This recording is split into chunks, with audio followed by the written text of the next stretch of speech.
Hey everyone, this is Nitro. So I'm going to be finishing off the Timeless Trials of the week, and I'm doing the SSS final trial here. So the time law for this battle is after attacking, reduces damage dealt by 20% and it can't be dispelled. I actually ended up looking up the old video and I found out why it was so difficult last time. It was because last time the time law was physical damage reduced by 50% for your characters. But the problem is, Angelina and Cherie both have angels. So magic attackers would struggle against those two as well. So it ended up being a bit of a nightmare. But at that point I also didn't have any archers built up. So I didn't have Narm, I didn't have Luna, I didn't have Omega. So it ended up being just a nightmare in general. But this time around, I do have those archers built up. So I don't see this being all that difficult at this point in truth. So why don't I just, the time law being what it is, will make it hard for me to consistently kill the enemy with a single physical striker. So while Leon can definitely deal with several of the enemies in the middle, he's not going to be enough to deal with all of them. And that's pretty much it, you know. So as long as I crush at least two of them though, I think I should be fine. So what I'm going to do is I'll bring Liana, right? To act again Leon, presumably. And why don't I try bringing Iris or someone to teleport Liana forward so that Leon can kill off two targets at once. Right? If I can kill off both of these before the faction buff even comes up, I think I'm already 90% of the way there. Right? So that's what I'm going to try. So Leon, hopefully to crush two enemies. Then let's say Narm to kill off one target there, and then maybe Zerida to kill off the other one. Let's see if this works. Right? And in the case of Zerida, I mean, probably bandits would be, let's see, the stat difference between bandits and Hellfire archers is not that high in truth. So well, maybe I'll leave it at Zerida. So this way I should be able to win, should being the key point, and we'll see how it works out. Alright, let's begin.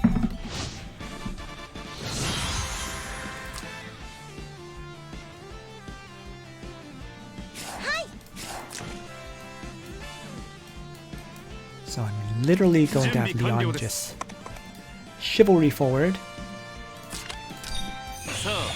to strike the heart and take him down.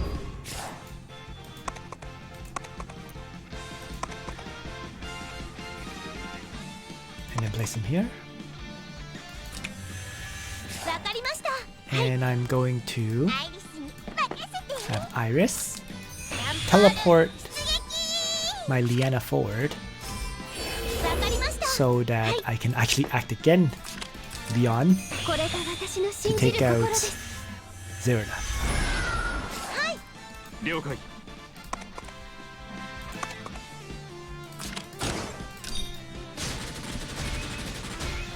And why don't I run away? I don't think I can get away because I think this Narm has aim. Yep. But it should be enough. And then I'm just going to have Zerida faction buff to buff up Narm.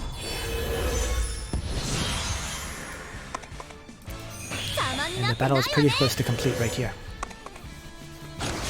Leon dies. Expected. And as long as these two can one-shot them, these targets, I'm good to go. So let's Deadeye from the forest to do additional damage. Right. And have Zerida Shadow Raid Ooh, Zerida didn't have the damage to kill. Interesting.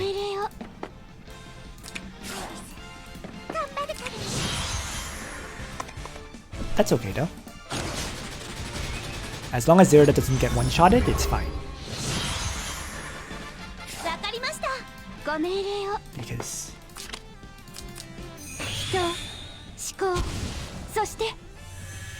Liana will prayer and heal. Narm is going to move 3 and probably aim up in 2. So as long as I stay outside of Narm's range, I'll be fine. Like this. Zerida can easily finish off the Shuri. And all I have to deal with now is Narm.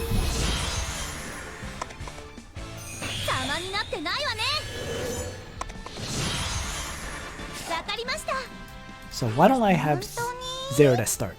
Because she already has 2 of these damage reduction debuffs. And I also know that she does fixed damage before combat.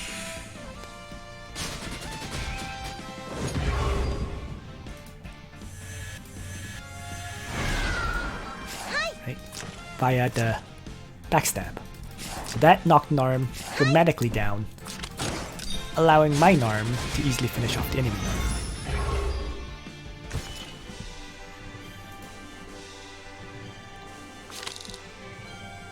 So, brought a totally different party from usual to do this, but it works.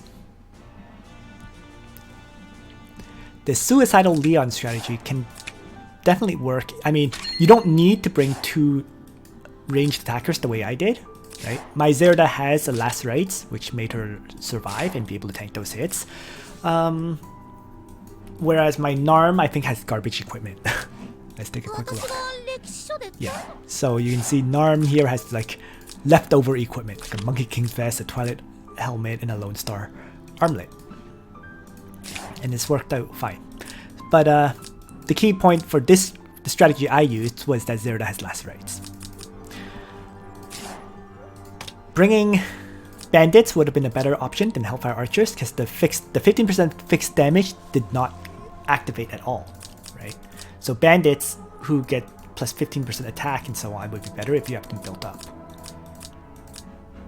And other than that, right?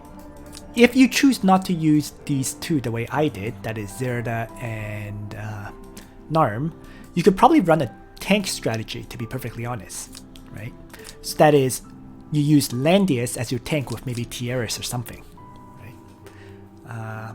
That kind of strategy would rely on Landius being able to tank 3 separate hits, right? 1 hit from Narm, 1 hit from Angelina, 1 hit from Shuri. I'm not sure if he can with just Tieris to support him, so it might be better to run the strategy that I did with, 2 ranged attackers who take out the 2 flyers, right? And that's it.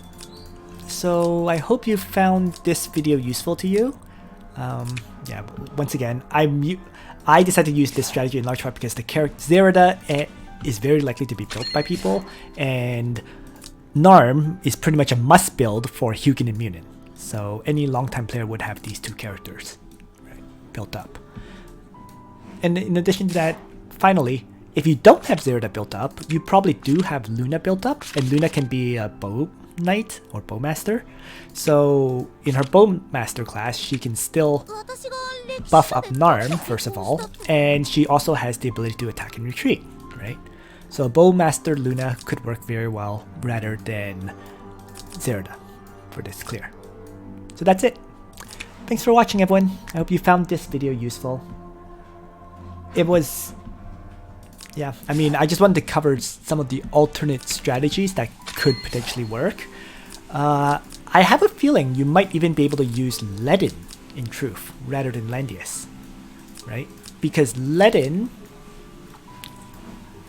as long as he has Tieris' healing light, he has just as much damage reduction, I think, on his phalanx soldiers. 30% reduction on the phalanx, and then another, let's say, 15% from his talent. So that's 45% damage reduction on those phalanx soldiers, which is the same as Landius Royal Cavalry, right?